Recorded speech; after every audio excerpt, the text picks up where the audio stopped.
Hello, guys,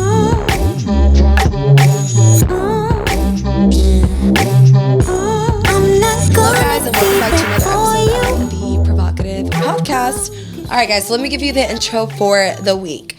So as you guys know from last week, I told you guys I was a little stressed out because I had the Galentine's, the sip-in shop with me, and I had a busy weekend. Well, thankfully, everything was a success. The Galentine's was so much fun. It was really cool just seeing all the girls' faces when they got here, and they all had their little gift, and everything, literally almost everything that I had at the house, I made. I made the cake, I made the chocolate covered strawberries, I made the little boxes, and then I made their little letter on this little heart-shaped acrylic thing. I went all out for this Galentine's, and I was really proud of myself, but the girls really loved it. They painted a little heart. We had such a good time. It was very, very chill. At first, they were like, are we going to go out? Because I need to know, are we going to go out, or are we just going to chill? And I'm like, no, we're going to chill. We're going to have a good time. So it was really, really good. If you want to see a little bit more on that, I actually recorded it for YouTube. So, yeah, you guys can watch it on YouTube. But it was a success. The sip-in shop was really good. It was my first time hosting the sip-in shop. As you guys know, I told you, I wanted to just, get rid of a lot of the stuff that is in really good condition, but it just sits there. And, I was talking to some of the girls that came. It's once you have your favorite pair of leggings or one or two, you just rewear the same ones all the time. So I just had so much clothes to just give away. And that's what I've already given so much away, donated so much away, and given a lot to my sisters. But I was like, this is a great way to just give back to the girls who are here in town. I didn't do a Poshmark or anything like that because that's a lot of work. I do not have the time, guys, to sit down and take a picture of every little item, front and back, and put the price. I just don't have the time for that. So I was like, this will be the perfect opportunity to do that. And any of the clothes that I had left over, I just let my friends go through it. It was so hard, though.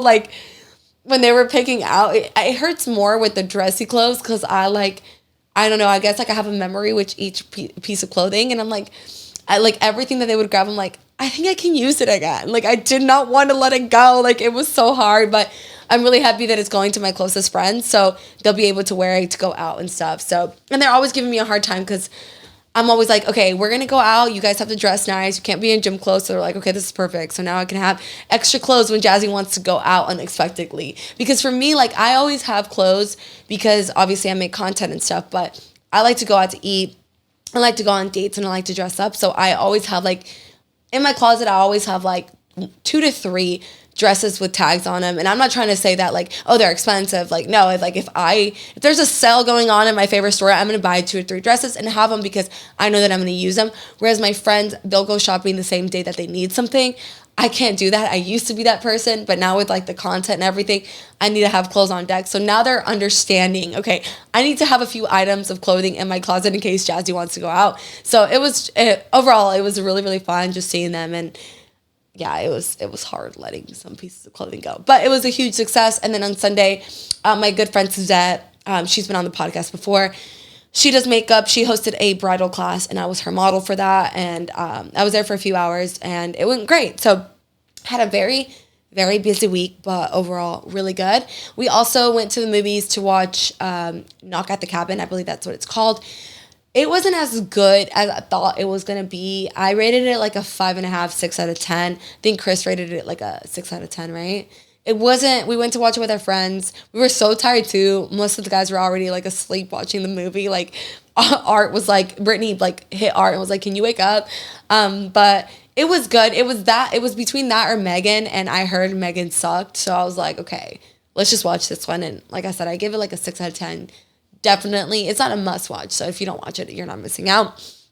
And then just wanted to share with you guys a few of the shows we're watching now. So we finally finished the Mindy Project. It started out really strong. It was really funny and good. And towards the end, it just wasn't that good. I mean, I think in the beginning, you kind of like Mindy because she's just she's a fun character, but as the seasons goes on and she becomes a mom and she grows up, or she's a grown up now, she's kind of a shitty person, and she's a person that I would not want in my life. So it just gets harder to watch it because I'm damn, she hasn't changed and she's still a shitty ass person.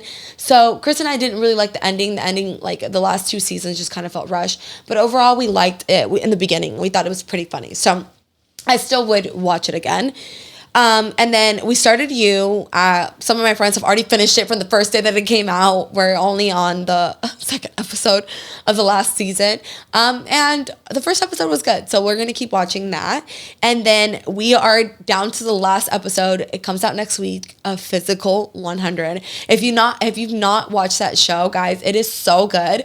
For people who are into fitness and things like that, like, I love watching people like overcome hard like battles and things like that. Like, I'm not meaning like sad stories and stuff. I'm meaning like physical things, like pushing themselves to their limits is amazing to watch. And basically in this show, it's a Korean show. So we'll watch it in Korean and then we'll just put the English subtitles because you get more of the emotions that way versus if you just watch it on English. But it's like they take out the 100 most fittest people in Korea, bodybuilders, firefighters, mountain climbers, like just crazy amount of people from different backgrounds, and they put them together and they have to overcome these obstacles, almost like Squid Games, and it's like a real life version of Squid Games. Everyone's like safe though, and it's just really cool to watch. It's amazing to watch. We like binge watched 2 episodes that came out yesterday, and yeah, it's really good. So I highly recommend that. And yeah, yesterday was Valentine's Day. We just watched that. We made some scallops and some pasta, and it was really good. Got the recipe on TikTok, and it was just really fun to do that with the hubby yesterday. Valentine's Day is every day for us, right, babe? So yeah, overall, that's I think all the intro. I did start celery juicing again. So I started it 2 years ago, guys, and it really helped me a lot with my IC that I had. And then once we moved to the house, I kind of stopped doing it. But right now that I'm having all my issues and now that I know it's coming from my gut, I was like, okay, I need to start back up the celery juice. And I'm actually going to start reading a lot more when it comes to the gut. And Chris started it too because it's also a great liver detox. So it's great for your skin. It's great for your gut health. It's great for inflammation. It's great for your liver. Like, there's so many good benefits to celery juice in the morning. If you want to know how you do it, you can research it, or it's going to be up on my YouTube channel so you guys can watch it. I'll show you. I actually go into depth and show you how I juice in the morning. But Chris has been the one to have more of the side effects. And I researched it this morning because you purge for the first 2 days. We just started Monday. Today's Wednesday that I'm recording the podcast. And it says that you do purge the first 2 days. I didn't think it was going to be as extreme as it was for Chris. For me, it was like I just went to the bathroom more frequently. So instead of going once a day, I went like 2-3 times a day on Monday. And then today it's been like twice. Chris, on the other hand, okay, not to put my husband's business out there, but he went like 7 times on Monday. It was insane, like crazy amount, and like just an unhealthy amount. But I researched it this morning and it said that people who have more to detox and more, what's the word I'm looking for? What did I say?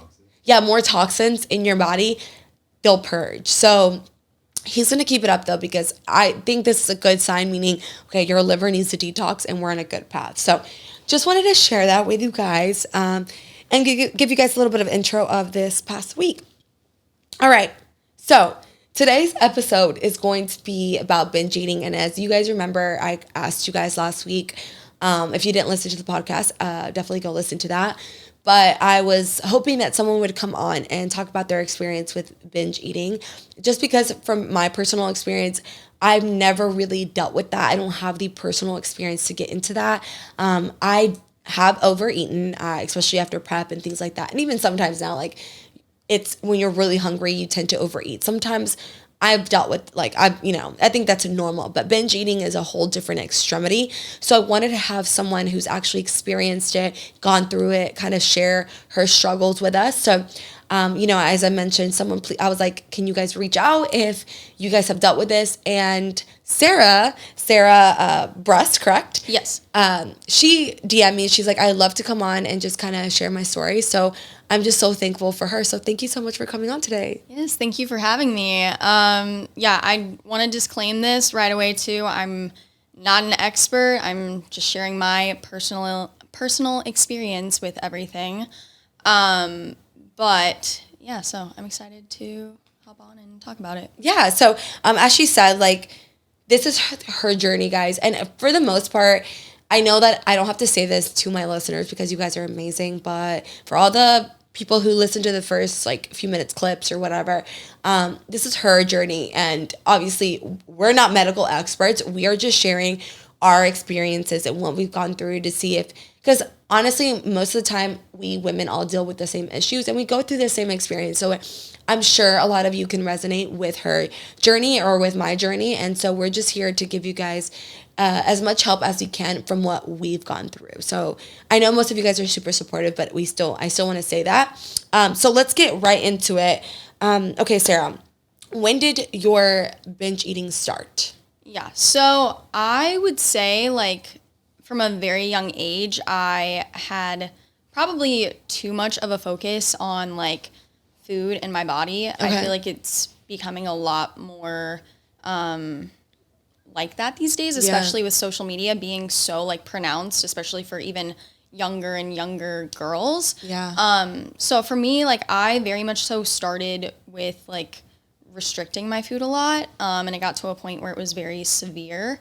And then finally it got to a point where I think I was like more so like trying to, it wasn't exactly my goal to like lose weight, but more so like I wanted to control or give myself a sense of false control, in terms of like not gaining weight from like eating too much or eating certain foods that I felt like I couldn't normally eat. So I feel like I started falling into like the binge restrict cycle when I was in high school. Okay. But I didn't really recognize exactly what it was, and I didn't realize it was really like a bad thing, until I got into college, and it started becoming a lot more uncontrollable for me. I feel like especially like it became more than just like being like hungry or feeling like restricted from food. I would start to kind of feel like these urges to binge when I was in like a negative mental headspace, or I felt like poor like emotions, like I was sad, I was upset, or if things didn't go my way, or I would even use binging as a way to avoid doing certain things I didn't want to do. Okay. What do you mean by that?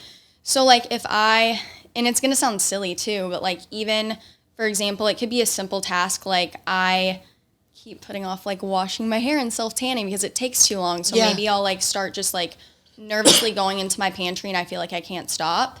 Okay. And it's like I have the thought in the back of my mind like I should stop eating right now. Like I need to do what I need to do right now. Yeah. And it's like I can't stop. Okay. And then sometimes it'll kind of send me into a, well, screw it. Now I'm just going to get into my car. I'm going to go to the grocery store, get whatever I want. Or I've even ordered like $200 worth of like Uber Eats before. Like that's, I think a lot of people also don't realize the financial strain that comes with it as well. Yeah, I was about to say because it's like financial strain. Yeah, like nothing else matters in the moment except for like that food and how you think it's gonna make you feel. Yeah.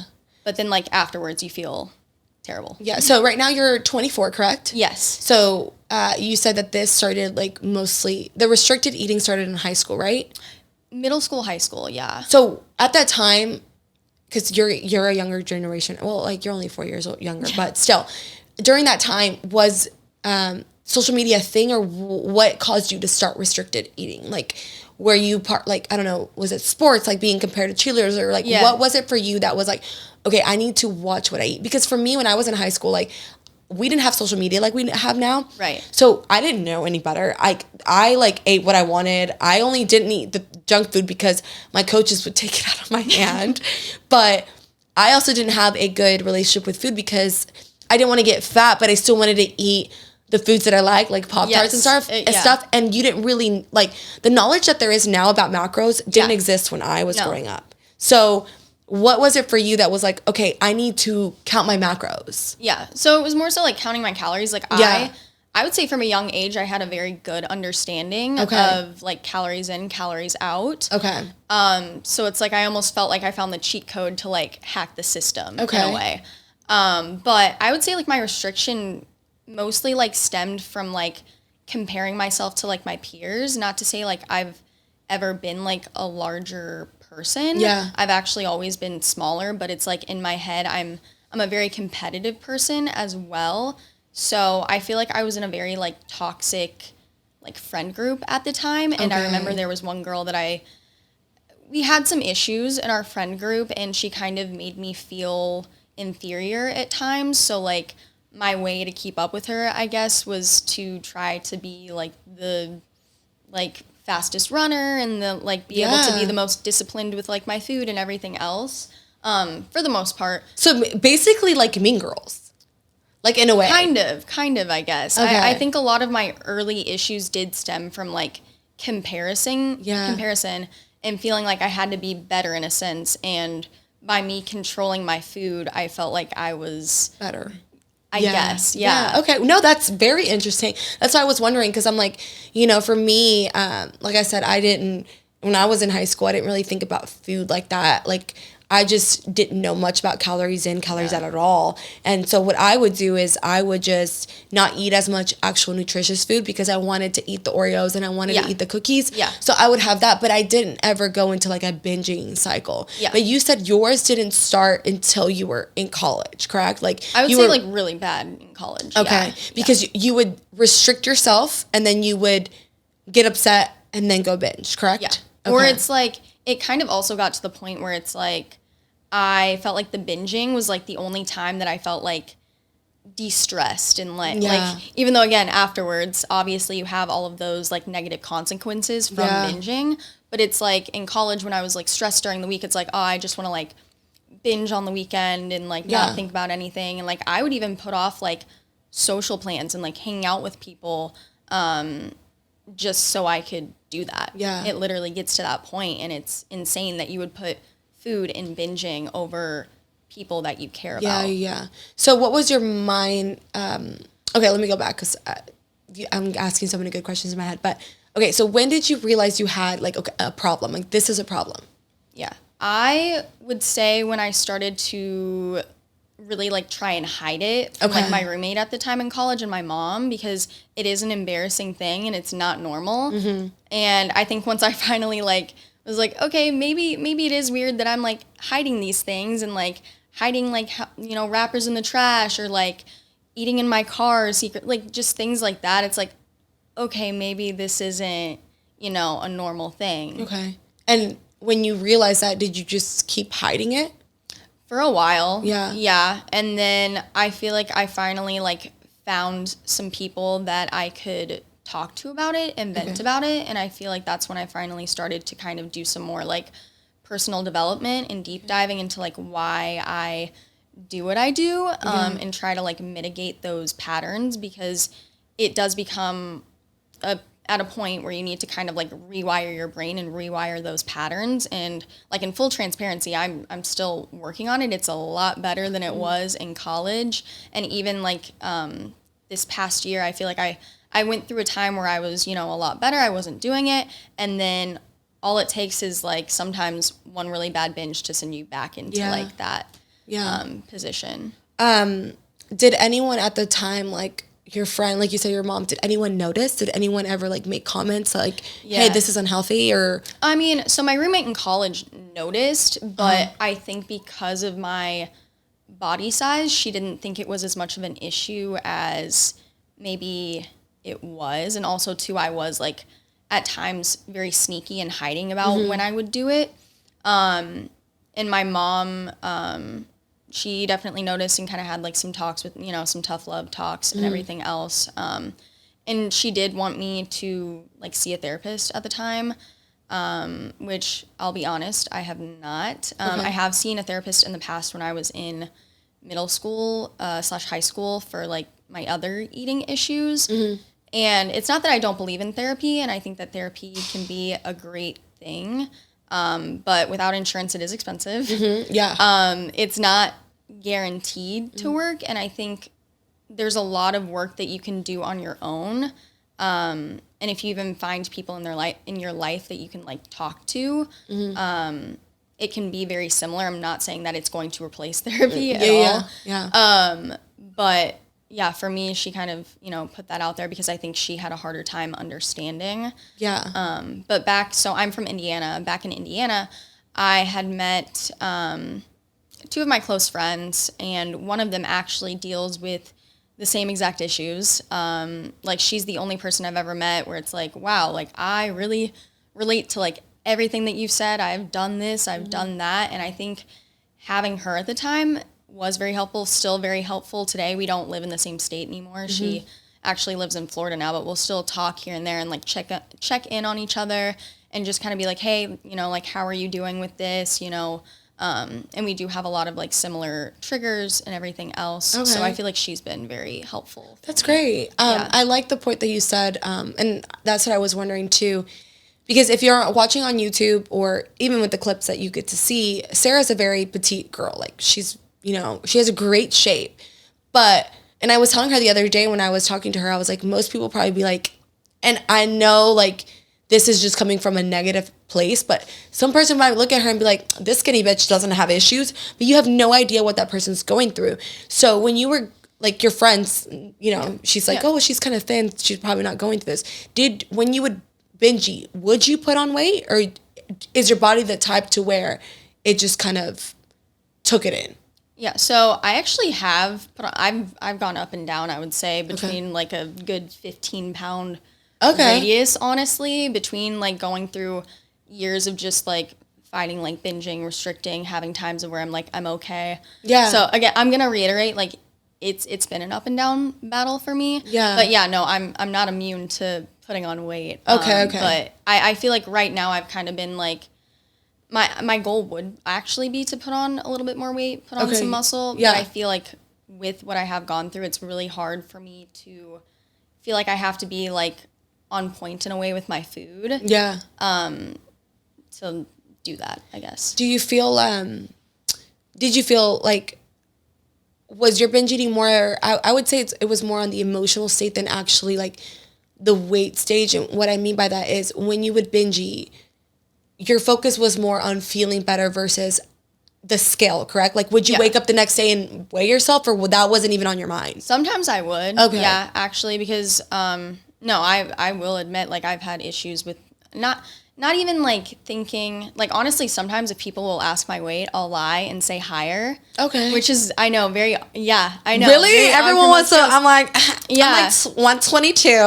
Yeah, no, exactly. So, like, it is something in the extent of like I see it go up and it's like a feeling of like, oh my gosh, I'm out of control. Yeah. But it's never like the number itself, I would say. Okay. I guess it's like the impact it makes that day versus the actual weight itself. Yeah. Okay. That's interesting. I was wondering about that because I feel like for me, I would probably be scared about the weight as well, like what the scale says. And I would probably stay away from the scale because then it would even be like more a mental fuck for me, you know what I mean? Mm-hmm. So that's interesting. I just wanted to ask that. So you mentioned it, you haven't actually like seeked outside help, correct? You've kind of just been handling it on your own? Yeah. Okay. What are some things that have helped you, or when you were like, okay, this is a problem, did you look something up, or what kind of changed, or what has helped you? Is it journaling or what to make you like be in a better space? Yeah. So I've definitely watched like a lot of YouTube, a lot of podcasts over it. And again, like talking to my own friends and doing my own personal development and everything. And I feel like, yes, like food restriction has played a role, but I think people a lot of times don't realize the restriction in other parts of your life can actually cause it as well. Okay. So for me, I feel like my binging is like always at its worst when I'm like bored, when I'm lonely, when I'm anxious, when I'm stressed. So like if I am feeling those things, I will try to do things to kind of like mitigate those feelings and emotions or kind of like fill that void that I'm wanting to fill with food with another thing that's going to fill my cup. So like sometimes if I'm really anxious, like the gym's not going to do it for me. Like it's going to make it worse, to be honest. Yeah. So maybe that's just like treating myself that day, like going to the mall or like getting dressed up and doing something, because it's like if I know that I have like plans that day, then it's like, okay, like I can't binge. Yeah. I will make a note though on the side and say that sometimes like having plans is a trigger for me to binge, which again, like I feel like everything I'm saying sounds silly, but no, it's not silly. Like, no, not at all. But it's like almost like the anxiety of knowing that I have to look a certain way, like almost like sends out like a signal in my brain, just screw it, I'm just gonna whatever, like just ruin it for myself. And it's so funny because like 4-6 years ago, like I did not think that way at all. Like it was very much so like I feel like I was a lot more like strict at times. Like I got into like the bodybuilding fitness world at a young age, and I think that also attributed to a lot of my younger years of like restriction and everything else with that. But yeah. No, yeah, I definitely I know exactly what you're talking about, because for me, and I used to deal with this, like I said, I haven't dealt with binge eating, but I have overeaten, and I do have emotional connections with certain foods. Like for me, it's chocolate. Like when I am sad, when I am whatever, chocolate is my go-to.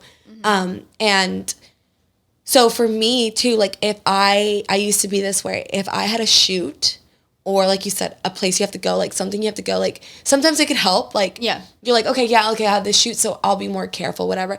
But sometimes, and this is where it's so important, it's like, it's the restricting part.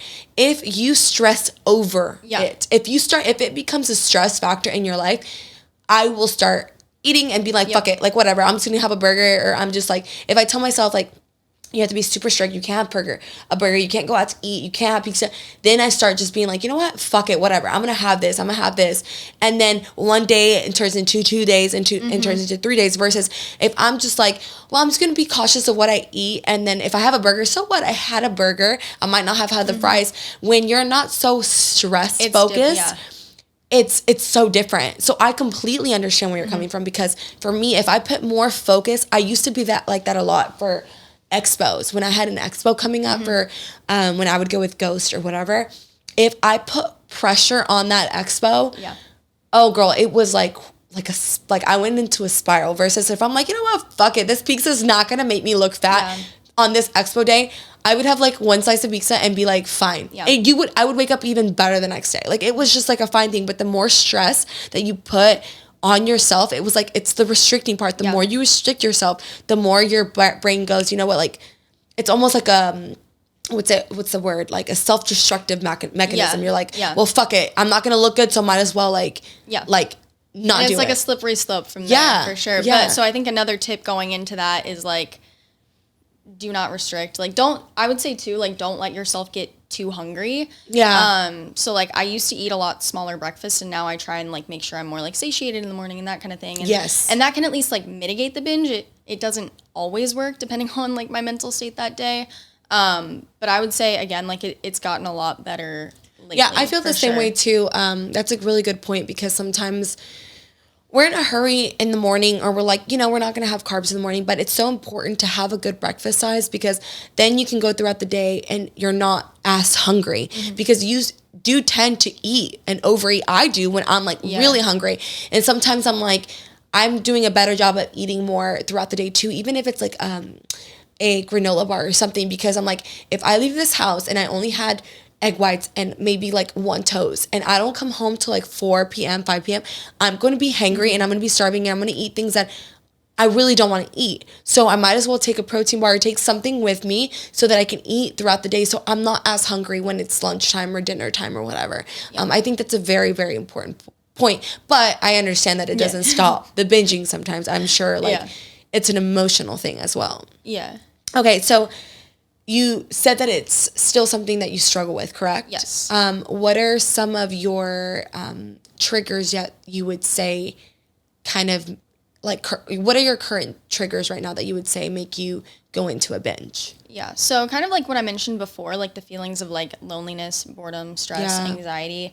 If I have like something come up in like my like family drama, that kind of thing. But I would also say too, just like if I eat past like a certain amount of food before a certain time, sometimes that can even trigger it for me. Okay.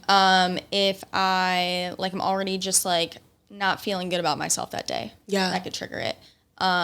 Or if like I eat a food sometimes where I feel like, ooh, maybe I shouldn't have eaten that, or like that took more of my like calories for the day than I wanted. That triggers it. It again, like I was saying, it is very emotional, and like depending on like my mental state and everything else, but then it is also like food and hunger dependent at times as well. I'm gonna take a glass.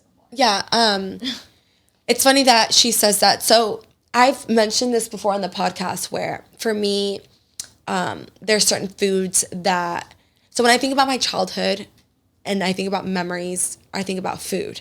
Because a lot of the things that I did growing up had was around food. Versus my husband, he's not very food. We thought it was like a food driven thing. So when we talked about it, we were like, okay, well, it's because your memories had food.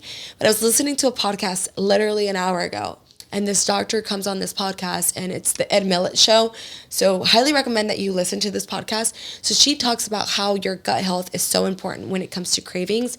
If your gut health isn't good, you crave more, meaning because a lot of people think that dopamine is made in the brain, but it's actually made in the gut. So, and a lot of the times cravings are memories. So when you think about going to a baseball game, you don't really think about the baseball game itself. You think about the popcorn and the soda that you had because you're thinking about that memory and you think about how that memory made you feel, which your dopamine was high. So when your gut health isn't good, your dopamine tends to be lower. So you start to feel that void, that dopamine void with these memories of these things that made you feel good. And a lot of times you correlate it with food. So you think, okay, like this chocolate or this hamburger is going to fill that void, that dopamine, because your dopamine's low. But in reality, you have it and then you feel guilty afterwards, and that effect starts to pile on where it's like, well, your dopamine dropped again. So you're trying to get that dopamine back up and you get into this vicious cycle. So it was interesting to me to have like an actual scientific explanation as to why this happens. It's not just because you're hungry. No. It's because you're lacking this dopamine in your body. That's funny because like my roommate and I talk about that all the time because it's like we were actually talking about it the other night. Yeah. And I was saying like, I feel like I just get a lot of dopamine from like food and eating like much more than my roommate, for example. Mm-hmm. And it's just very like interesting to think about it in that sense. Yeah, so, and that's the same with my husband. I definitely get more of my dopamine through food, but the doctor was saying that it's important to have certain foods, like prebiotics and probiotics, that give off that dopamine effect naturally versus going out to get it. So I thought it was cool because it's like, it's not just, it's a good way for you to really think about what it is in your life that's,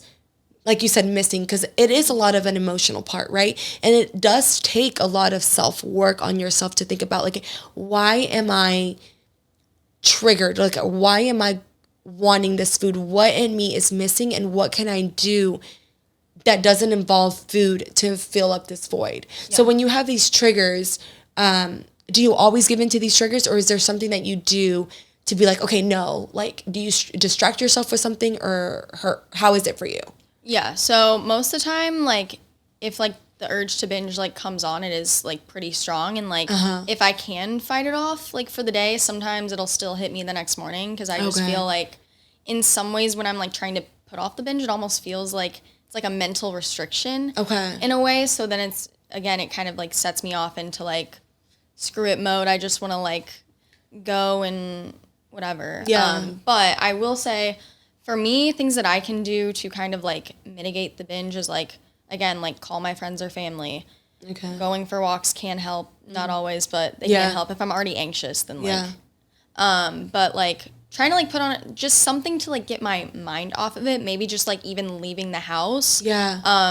I say that, though, in, like, a way, like, don't, like, avoid grocery stores, I would say. I was about to say, because I remember you sharing with me. So Sarah was sharing with me that her binge eating is even to the point where, like, she orders Uber Eats, or she'll go to her car and go grocery shopping and get all this food, where to me that was, like, shocking, because it's, like, it's just crazy to think that binge eating can be that severe. Because I mean, I think for me, when I've ever craved things like that, it's been on prep, right? Because you're so, like, it's the restricting part, right? Yeah. Where I'm like, okay, I want to have this and this and that. I don't have it because I'm on prep, thankfully. And one of the things that helps me too is I don't buy anything after my show and keep it. Mm-hmm. But it is, like, it was interesting to see your viewpoint where you're like, no, I've gone in my car and bought a bunch of stuff. Yeah. So can you explain a little bit about that? Like, it's funny because that is one thing... where again, like, my roommate and I, like, she has not had, like, quite the same experiences that I've had. So, like, one of her tips to me was, like, when I was dealing, like, really bad with it over the summer, she was like, oh, well, like, when I feel like that, I just, like, don't buy it. And I'm like, okay. For me, it's, like, I think because I do, like, struggle with it in such an extreme way, or have, like, struggle with it in such an extreme way, I actually get like dopamine from buying the food. Yeah. And then I'll like tell myself, I'm like, I'll just have like one, or I just like won't eat it, or for a while, like whatever. And that works sometimes, but it's like, say for example, like, again, this is gonna sound silly, but sometimes I'll like binge on like protein bars. Okay. And I'll be like, okay, like I can handle buying like a box or two. I'll be fine. And like what happens a lot of times is like, you know, I'll incorporate them into my diet. Like maybe I'll eat like one a day or whatever, you know, like I'm like, okay, this should work. I should feel like satisfied.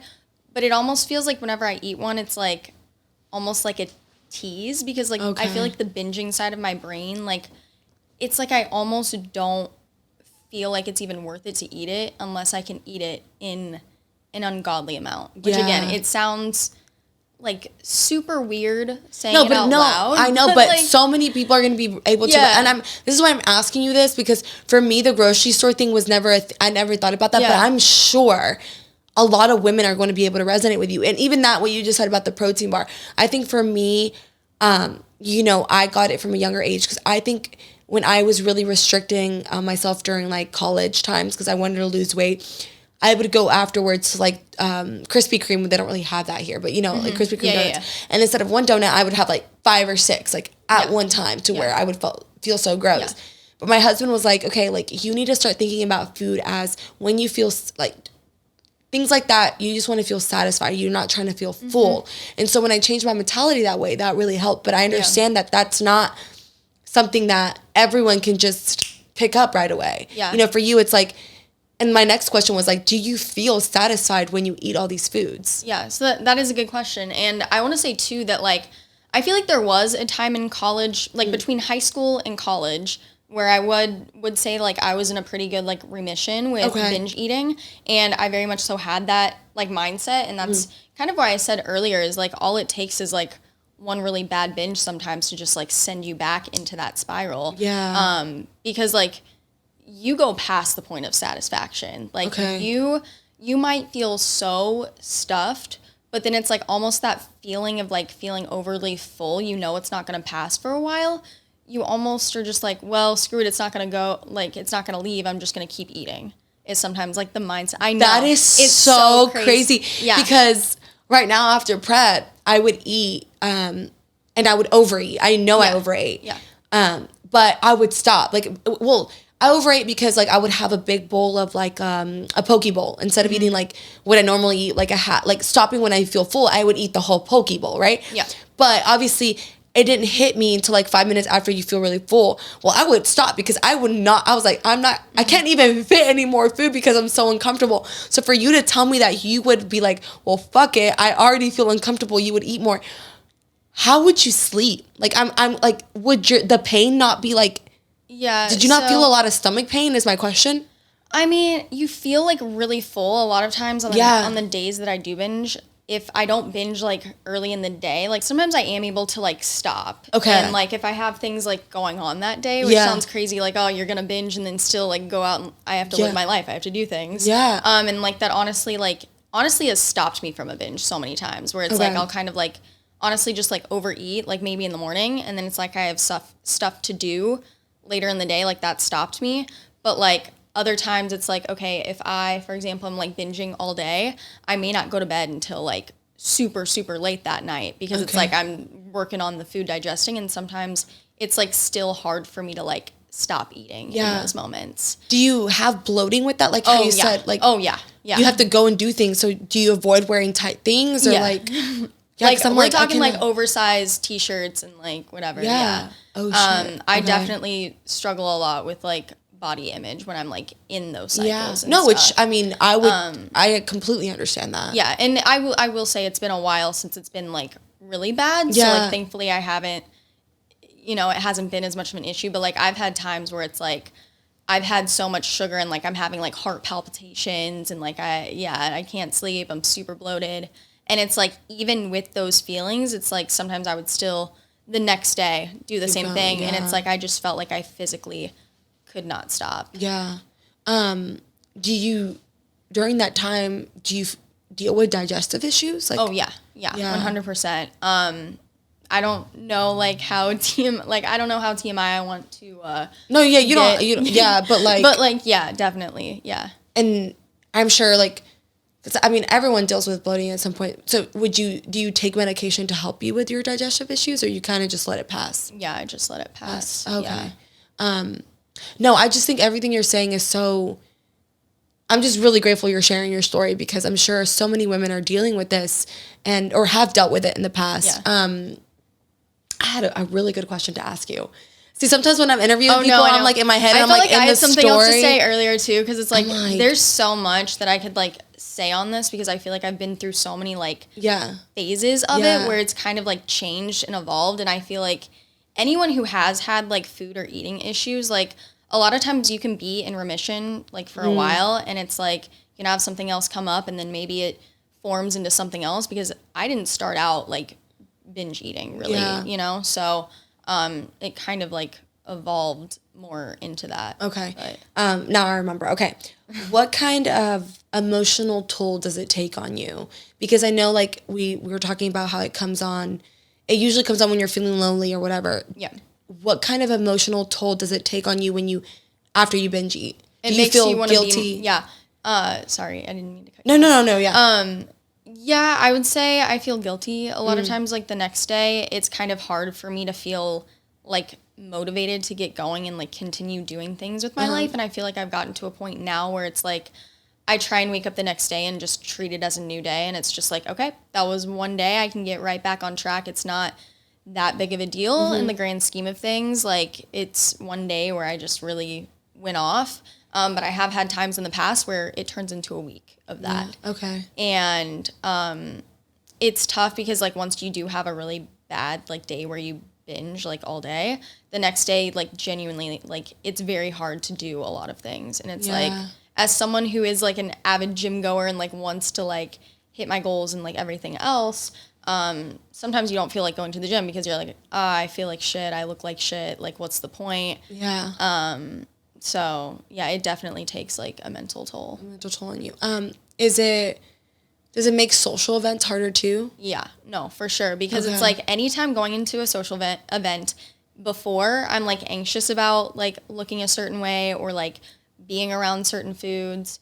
I'm nervous about like, you know, again, like being around certain foods at the social occasions, or, you know, what if I'm here and I like get too hungry, or what if I eat something that I don't deem like worth it. Like I'm still working on that mindset for sure, because I think I still struggle a lot with like that like scarcity mindset and like feeling like a lot of my food has to be like perfect and exactly what I want. Yeah. And like that's life. Like you're not always gonna eat or do exactly what you want. Yeah. But I would definitely say sometimes like even social things can be like a trigger for me in a sense. Yeah, I would say social events is really hard. You know, I mentioned this in the last podcast episode because I was listening to another podcast, and Layne Norton was saying how, you know, binge eating is one of the hardest things to overcome, because when you're an alcoholic, you tell alcoholics to stay away from alcohol. When you're a cocaine or addict, you just stay away from coke. But when you are addicted to food, you need food to survive. You can't avoid it. You can't avoid it. And most social events have food. And it's like, I would think too, social events are one of the hardest things for people with issues, because it's like, when you go to a social event, like how many times are you really going to just have chicken and like lettuce? No, like there's going to be pizza and unhealthy food around you, and it's going to be very, very tempting to have it. So I think social events is one of the things that is probably one of the hardest things for people who do have, because it's also like what you said, like now you're around people and now you're like even more guarded, and you're like, oh, well, if I have this, is that going to lead me to having this, right? Is that the way you feel? Absolutely. Yeah. And I want to say too, like I've even had like, I would say like I'm also triggered sometimes by healthy foods. Like it's crazy. I feel like sometimes I can't, like, say for example, I buy like a container of like pre-cut pineapple at H-E-B. I bring it home. I can't just eat that till I'm satisfied. I have to eat the whole container. Okay. Like my mind is just like, I feel like it does stem back to my childhood in some ways. And it's like, I'm almost afraid to be like wasteful of food or let food go bad. Okay. So it's like really hard for me to keep like fresh, like fruit and veggies in my house. Like I'll keep frozen instead most of the time, because for some reason with my brain that just like makes it more okay. No, And I yeah. don't feel like I have to like eat it all. Yeah. Yeah. No, I think that's a really good point, because I think a lot of the issues that we do have stem from our childhood, how we were raised and things like that, or what you went through when you were a child. And it all stems back from the emotional part. So that's why I wanted to ask you, like, have you sat down and thought about, like, I know you said you haven't like gone to a therapist, but have you sat down and thought about, okay, like, what in my life, or what is it emotionally causing me to go into the spiral? Like, what? Yeah, like, absolutely. Okay. Like, again, I feel like my roommate and I, we have like these deep talks like before we go to bed every night. We're like an old married couple. Like a lot of times, like I'll be gone like for like the first half of the day, and then she'll be gone like the last part of the day. But then at the end of the day, we'll come together and like okay, kind of that's like talk nice. out. Yeah. But no, I feel like we've definitely both like deep dived into a lot of our like trauma and childhood issues, and like I feel like for me, a lot of my food issues just comes from like I feel like food was very much so a very central part of like growing up for me, and I feel like my family always like emphasized food as being like the main thing, like when we would get together, when we would hang out, or when we would meet up, and it was just a very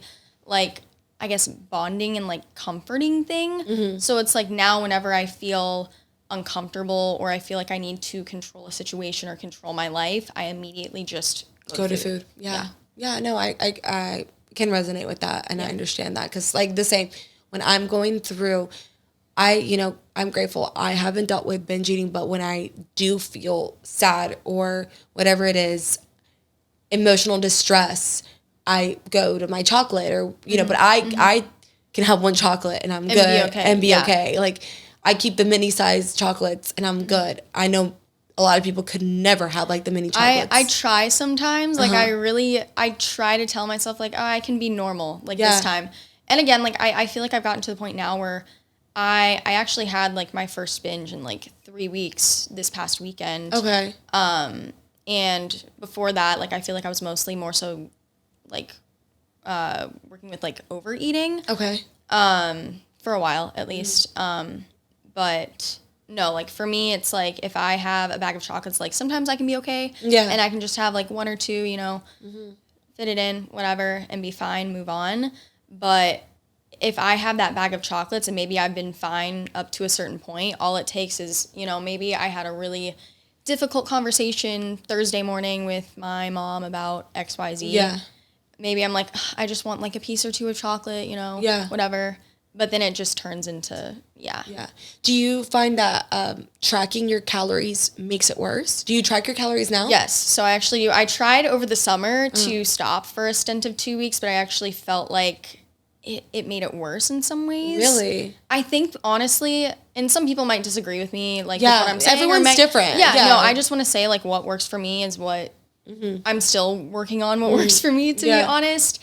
And people are allowed to have their own opinions. And, but yeah, I do currently track my calories, not in, like, a restrictive way, but, like, it honestly does kind of, like, keep me from just, like, mindlessly snacking, overeating, to just turning that into a binge. Okay. Because, like, what I found over the summer was, like, it was nice to be a little bit more free and flexible, but, like, I have a very extreme personality. Okay. And I feel like for me, I'm either one way or I'm another. And I think when I stopped tracking, I was very much so, like, it became a little bit too, like, loose. Yeah. Okay. And I will, sorry to. No, go ahead. And I will say, like, with my job and, like, what I do, there are more pressures for my body to be and look a certain way. And, like, and that is just, it is what it is. Yeah.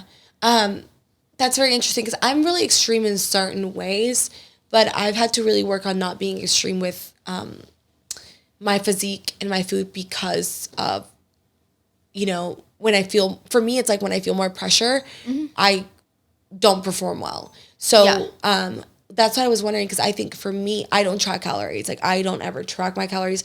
I've tracked calories before. I've competed before, so I pretty much know what I'm eating every day. But if I, like, for me personally, if I was tracking, I think it stresses me out so much. So, like, if you're saying, like, oh, you're going to fit in 2 pieces of chocolate, I think that would make me spiral, because I'm like, oh my God, was these 2 chocolates worth the calories that I'm eating. Versus when I don't think about it, it's like it's never happened. It's like, well, I had 2 small pieces of chocolate. That's not gonna hurt me.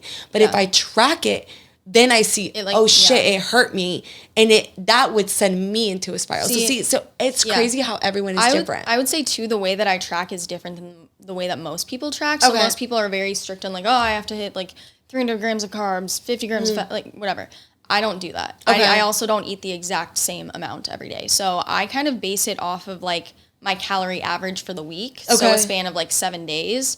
And then I'll just make sure I hit at least, a certain amount of protein. Okay. And that's how I go about it. Okay. So it's a lot more of like a flexible approach. Tracking. Okay. Exactly. So it's like if there's a day that I eat like this much and maybe a day that I eat this much, at the end of the week, it still averages out to that much. Yeah. Exactly. Okay. That makes sense. Because my eating's like that. I don't eat the same every day. Yeah. But I was like, if you're tracking every day, I feel like that would be a trigger. Yeah, if I was tracking like that, for sure. And I tell people all the time, like, unless you are really like you're at a starting point and you're trying to lose weight, it's important you track your food, right? Yeah, 100%. If you're trying to lose weight and make progress in the gym, like, and regardless of what it is, if you're trying to lose weight, you have to track, you have to see, okay, what foods you're eating. And you do have to transition from being able to eat what you want to eat and clean. Like, that's just part of it. You're not going to be able to avoid it. But if you've gotten to a good spot, I know some people love tracking, but for me, that is a trigger for me. Like, I done it before and I couldn't. I just make sure that without doing the numbers, I track in my head, okay, I've had around 100 to 130 grams of protein a day. I've had I've had this much fat this morning. I probably should watch my fat intake a little bit later at night. That's the way that I do tracking, and it works for me. But I think you've made a really good point that you have to find out what works for you, and everybody's different. So if her method works for you, great. If my method works for you, great. If you have your own method that works, that's great. Not everybody's method is going to be the same as long as it works for you. Okay, we're almost done. How hard would you say binge eating has been? And I know you're still dealing with it, but how hard is it, would you say, to overcome? And what tools would you say will have helped you and help you? Yeah. So I feel like it's been very hard to overcome because, like I said, like it's been very like up and down, I would say, since, I was a teenager. And I've definitely done some things where I, think, that was a mistake. That probably made it worse. Or, this and that. And like we were saying earlier, too, binge eating is it is kind of like an addiction to food. Yeah. Whereas, like, again, with, like, I hate to, like, compare it to, like, alcoholics or, like, drug addicts. I know. But it's kind of, like, the same thing in a sense, but, like, you can't avoid food. Yeah. You have to eat food every day to live, and especially if you are weightlifting and everything else, you need to make sure you're properly like fueling yourself and everything else, so you got to eat every day. And I would say some of the tools that have definitely helped me, like, obviously I have not been to therapy, but I think just like finding people in your circle that can like really understand you, and if you do have the ability to kind of like take yourself out of like toxic environments. Like, I feel like moving to Texas for me has been a really big thing for me. And helping me just like overall, I think, look at life differently. And I feel like my life has just done a full 180 in the past year. And I was in a very like toxic life and work environment this time last year. So, I would say another like tool could be like meditation, journaling, I tried yoga. I didn't love it, but I have heard it's worked for other people. Yeah. So if you're into that. Yeah. But yeah. Yeah, no, you make really good points. I think especially like getting out of any toxic environment.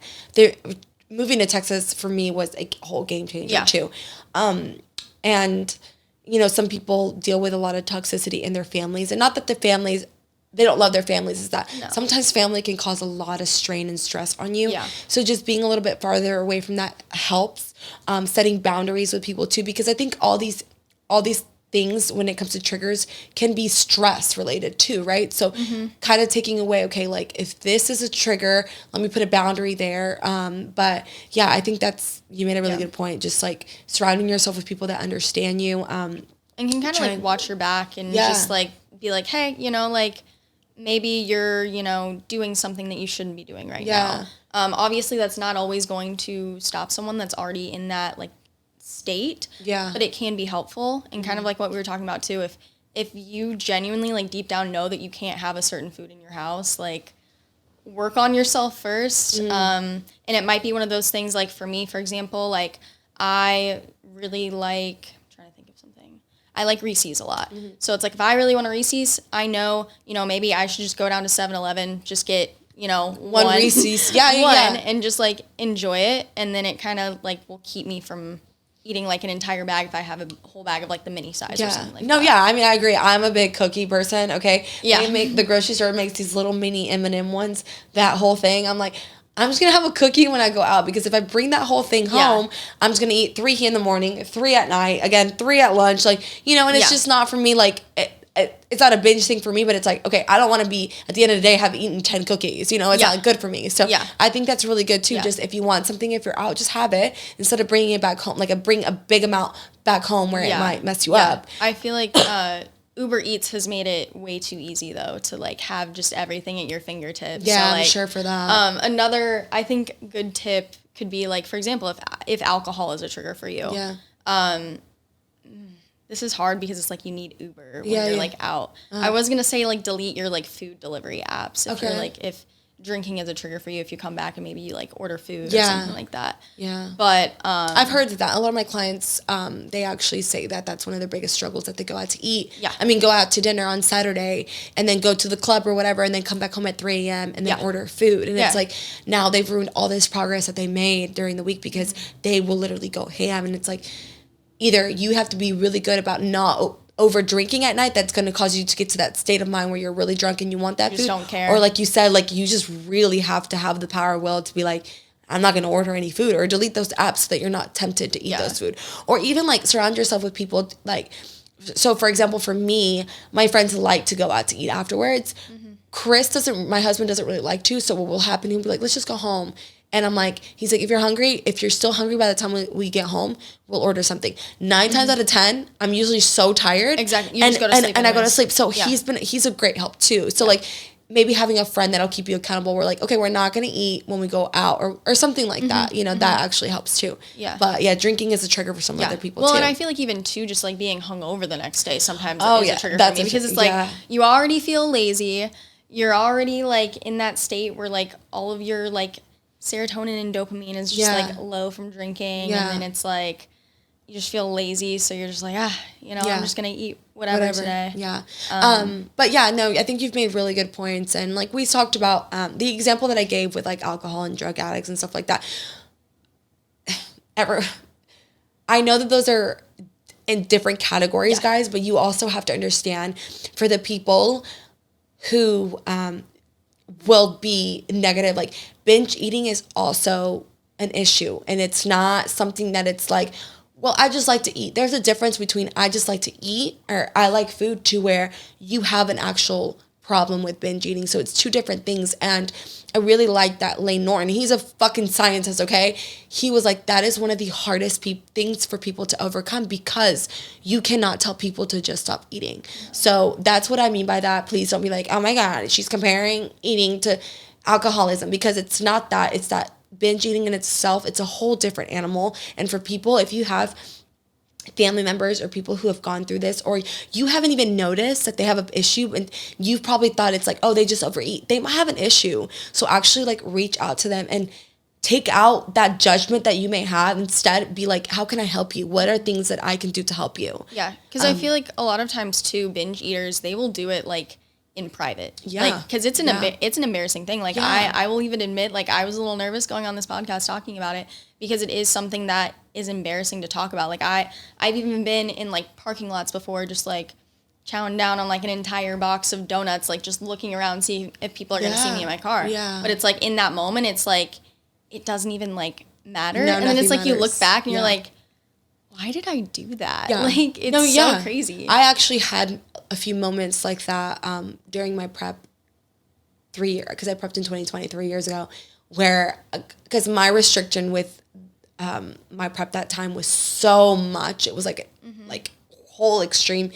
And I remember literally getting like some chocolates that I wanted, and I was sitting in my car looking around like, and that's what I was on prep, and I was like, I know I'm not supposed to be having this, but I wanted it so bad. And you're like, at that point, you're like, I don't give a fuck who sees. Yeah. But at the same time, you don't want anyone to see. So then you throw away the wrappers, you throw away any evidence that you even had anything. Like, Chris had no knowledge that I was going through this because I wasn't going to tell him because I was so embarrassed that I was on prep and I, like, had something I wasn't supposed to have. And two, it's like, now you realize, oh shit, I may have a problem, you know? Yeah. Like, when you didn't want to realize that you had a problem, but now you're like, oh fuck, I have a problem and I probably need to deal with this problem. Yeah. You know? No, because like I remember that day too. Like I literally went to like multiple places for like donuts. Yeah. Like just like multiple places for like full boxes of them. And it's like that's not normal. Yeah. But I want to say too, like I feel like last year, like I feel like I had a stint over the summer where it was really bad again.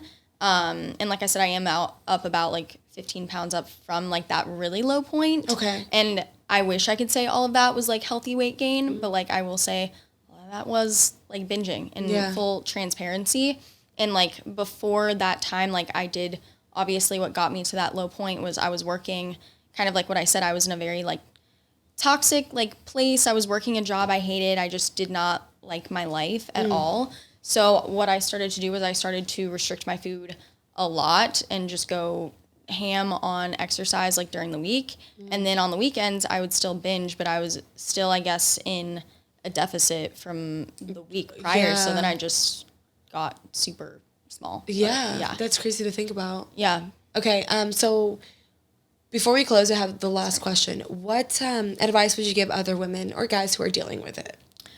I think biggest piece of advice when it happens, the worst thing you can do is beat yourself up about it that next day, because that's when it just starts to put you in a spiral. Don't beat yourself up. Just know that you are not alone. Like, I think a lot more people struggle with this than you would realize. But again, it is a very embarrassing thing to admit that you struggle with, especially at some of the links that you know, you will go to when you're in a binge or the things that you will do in order to have those binges. But I think for me, just like kind of like switching my mindset to less of like a scarcity and extreme mindset when it comes to food. Like the food's still going to be there. You want to feel good that next day. I think that's another like good reminder is like you want to feel good and able to like live and do your life the next day. And like binges can really hold you back from that. So just like switching your mindset and just like really if you wake up the next day, like telling yourself it's going to be a good day and start like kind of setting routines for yourself. I think that's a very big thing that just like kind of like make you feel good and start to kind of like flip that cycle. Yeah, no, I love that. And I think like what you said too, you know, not every day is perfect. We all have our bad days, but just like waking up the next day and being like, it's a new day. Whatever happened in the past happened. You can't go back and change it. And there's no point of you beating yourself up for it because you can't go back and change it. So what you can do is focus on that day and try to make the best out of that day. So I think you made a really good point. And I know it's like when you see Sara, you know, I know for you, like weight gain has been like a struggle for you to gain the weight. And I know for some people who do deal with binge eating, probably they gain the weight really, really fast. And for them, that's a mental struggle. And this binge eating is so big. And like I said, everyone's journey is so different. So find things that will help you. And I know it can be so embarrassing for, you know, for people. And like you said, you're in your car and you're embarrassed, but it's like, I think the more we accept that it's an issue and the more open we are, the better other people can understand this issue that we have. But for sure. I'm just really grateful for you I know it's hard for you to come on here and share your story, but I know it's going to help a lot of people. So I'm just like really thankful that you came on the podcast today. Thank you for having me. Yeah. So that was Sara, guys. If you want to leave where people can follow you or if they have any questions where they can reach out. Yeah, so my Instagram is Sara.Brust. It's like rust, but with a B in front of it. TikTok hates me, so I'm about to start like my 8th TikTok. Oh God, so stay updated with that new account username because I'm gonna have to go through all that. And then I do have an OnlyFans. Okay, shout it out. It's Sara Love XX. Okay. So yeah. Yeah, we'll actually be interviewing her for an OnlyFans episode. So stay tuned for that because I'm really excited to get her input. And we haven't really, it's been a while since I talked about OnlyFans on here, and I've had a few of you girls reach out asking questions. So it'll probably be up in the next month or so. But yeah, I'll put all her information still down in the bio too in case you guys want to follow her and if you guys want to have or ask her any questions. But yeah, thank you so much for coming on the podcast. Thank you. Thank you guys so much for listening. Don't forget to follow the Instagram account. Share it on your stories if you feel like you resonated with it. And obviously, I love when you guys send me messages. So if this episode resonated with you, please send me a message. And I love you guys all so much. I'll see you guys next week. Bye.